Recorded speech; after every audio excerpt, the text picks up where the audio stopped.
Salam sejahtera di dalam kasih Kristus Yesus Tuhan kita. Sahabat, apa kabar hari ini? Sahabat yang dikasihi oleh Tuhan Yesus Kristus, kali ini kita akan membahas tentang perkataan Paulus kepada jemaat di Filipi tentang kemampuan menanggung segala perkara. Ayat pembacaan kita adalah Filipi 4 ayat yang ke-13. Segala perkara dapat kutanggung di dalam Dia yang memberi kekuatan kepadaku. Sahabat, kota Filipi merupakan kota pertama di daerah Makedonia yang merupakan kota perantau orang-orang Roma. Kisah Para Rasul 16 ayat yang ke-12. Nama kota Filipi diambil dari nama Raja Makedonia yang bernama Filipus, yang merebut kota itu dari tangan orang Tassos. Tassos adalah nama satu suku bangsa Yunani di sebelah utara, yang diperkirakan kurang lebih 300 sebelum Masehi. Jemaat di Filipi didirikan oleh Paulus pada perjalanan penginjilannya yang kedua, tercatat dalam Kisah Para Rasul pasal yang ke-16. Kepada jemaat di Filipi, Paulus menjadikan dirinya teladan atau contoh untuk tetap kuat dalam menghadapi perkara apapun. Dan jemaat Filipi menjadi saksi mata tentang apa yang dialami oleh Paulus dalam pelayanannya di Filipi, sehingga jemaat paham apa yang dimaksud Paulus dengan segala perkara. Sahabat, kata segala perkara pada umumnya memiliki pengertian segala sesuatu. Apakah itu baik atau buruk, manis atau pahit, senang ataupun susah, dan sebagainya. Sementara kata dapat kutanggung artinya dapat melewatinya dengan baik atau berhasil melaluinya dan menang. Hal-hal apa yang dialami Paulus dalam pelayanannya yang secara khusus bersangkut paut dengan jemaat Filipi? Antara lain yang dialami oleh Paulus. Yang pertama, Paulus sedang ada di penjara. Saat menuliskan surat ini, Paulus ada dalam penjara. Dalam Filipi pasal yang pertama ayat yang ke-12 sampai ayat yang ke-13, Paulus menjelaskan keadaannya di penjara Roma dan penyebab sehingga ia di penjara pada waktu itu, yaitu karena pemberitaan Injil. Sahabat, berapa banyak orang yang dimasukkan di penjara karena pemberitaan Injil? Itu pun dapat ditanggung oleh Paulus. Yang kedua, ketika kenyataan tidak sesuai yang diharapkan. Saat pertama kali Paulus ke Filipi dicatat dalam Kisah Para Rasul pasal 16 ayat yang ke-8 sampai ke-10, Paulus di Troas dapat mimpi. Dalam mimpinya, ia melihat ada orang Makedonia memanggilnya untuk menyeberang dan menolong mereka. Paulus menarik kesimpulan bahwa Allah menyuruhnya memberitakan Injil ke daerah Makedonia, dan kota pertama di Makedonia adalah Filipi. Kisah Para Rasul 16 ayat 12. Sahabat, mungkin dalam bayangan Paulus dia akan bertemu dengan banyak orang yang haus untuk mendengarkan Injil yang akan ia sampaikan.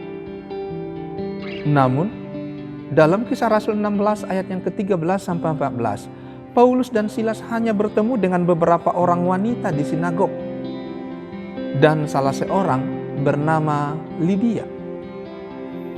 Pada masa itu belum ada kesetaraan pria dan wanita, saat di mana wanita tidak diperhitungkan pada zaman itu. Bukankah kita sering menjadi kecewa ketika sesuatu yang kita harapkan tidak sesuai dengan kenyataan di lapangan? Meskipun begitu, Paulus dapat menanggung semuanya itu. Ia tetap fokus mengerjakan tugas-tugasnya memberitakan Injil.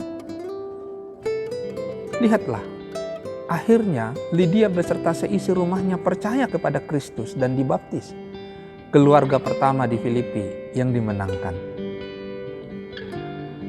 Ketiga, melakukan yang baik tetapi menerima yang tidak baik. Sahabat, semua orang ingin menerima yang baik dari setiap tindakan baik yang ia lakukan. Jika tidak demikian, bisa membuat berhenti melakukan yang baik atau kecewa. Dalam Kisah Rasul 16 ayat yang ke-16 sampai 18, di Filipi ada seorang wanita yang mempunyai roh tenung dan selalu mengganggu Paulus dan Silas setiap kali mereka mau beribadah. Akhirnya, Paulus mengusir setan yang menguasai wanita itu sehingga wanita itu bebas dari ikatan iblis. Sahabat, bukankah itu perbuatan baik?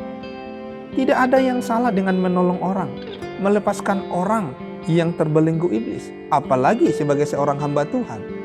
Itu tugas Paulus. Namun, apa yang diterima Paulus dari menolong wanita yang diikat iblis itu? Bukan ucapan terima kasih, namun masalah akibat melakukan yang baik. Paulus dan Silas difitnah sebagai orang yang mengacaukan kota dengan pengajaran yang bertentangan dengan adat istiadat Romawi. Dalam Kisah Rasul 16 ayat yang ke-19 sampai 22. Bukan hanya difitnah, tetapi Paulus dan Silas bajunya dikoyakkan, dimasukkan di penjara di Filipi dengan kaki dan tangan terbelenggu, juga dengan penjagaan super ketat, tanpa diadili terlebih dahulu. Kisah Rasul 16 ayat 23 sampai 34. Meskipun demikian, Paulus dan Silas menanggung semua itu, tetap memuji Tuhan dan berdoa, serta melewatinya dengan kemenangan. Bahkan, kepala penjara dan seisi rumahnya pun bertobat dan percaya kepada Yesus serta dibaptis. Kisah Rasul 16 ayat 27 sampai 34. 4. Dihadapkan dengan orang yang mempunyai motivasi yang tidak baik. Filipi pasal yang pertama ayat 15 sampai 16, sepeninggalan Paulus, jemaat di Filipi didatangi oleh orang-orang yang memberitakan Injil dengan tujuan atau motivasi yang tidak benar.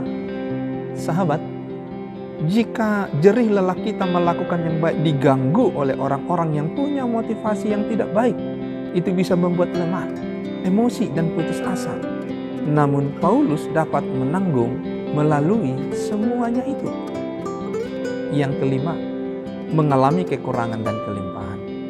Filipi 4 ayat yang ke-12, Paulus menjelaskan bahwa ia juga mengalami kekurangan dan kelimpahan dalam hal berkat jasmani. Namun semuanya bisa ia lalui dengan baik. Bukankah banyak iman yang gugur karena kekurangan, bahkan karena berkat yang diterima? Bagaimana Paulus dapat menanggung semuanya itu? Filipi 4 ayat yang ke-13. Karena kekuatan dari Allah. Kekuatan itu Tuhan berikan ketika kita ada di dalam Dia. Bagaimana yang dimaksud di dalam Dia? Yohanes 15 ayat yang ke-7 menjelaskan, jika firman-Nya tinggal di dalam kita, itu artinya Dia ada di dalam kita dan kita ada di dalam Dia. Maka minta apa saja, termasuk kekuatan, akan diberikannya. Sahabat, dengan kekuatan yang dari Tuhan, kita dapat menanggung apapun yang harus dihadapi. Selamat berkemenangan di dalam Tuhan. Tuhan Yesus memberkati. Sahabatmu, Modi.